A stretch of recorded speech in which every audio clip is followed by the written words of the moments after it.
ఈ వచనాలన్నీ మనకేం చెబుతాయంటే దైవికమైన త్రిత్వము అనేది ఒకటి ఉంది, అట్లానే సాతానీయమైన త్రిత్వం కూడా ఒకటి ఉంది. ఎట్లా తండ్రి కుమార పరిశుద్ధాత్మలు పనిచేస్తారో ఈ సాతానీయమైన త్రిత్వము అట్లానే పనిచేస్తారు.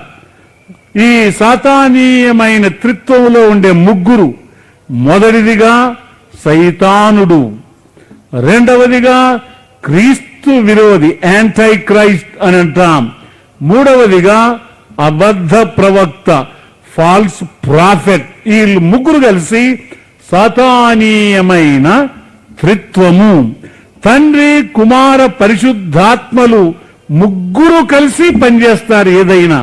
ఉదాహరణగా ఒక పాపిని రక్షించాలి అనుకో, భూమి పునాదులు వేయక పూర్వమే మిమ్మల్ని ఎన్నుకున్నాను అని తండ్రి చెప్పాను, అది ఎఫెస్సి 1:4.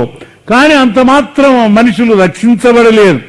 కానీ దేవుని కుమారుని ప్రకారము ఆయన ఎప్పుడైతే శిలువలో మరణించెనో అప్పుడు వాళ్ళు రక్షింపబడిరి. అంత మాత్రం వాళ్లకు రక్షణ కలుగలేదు.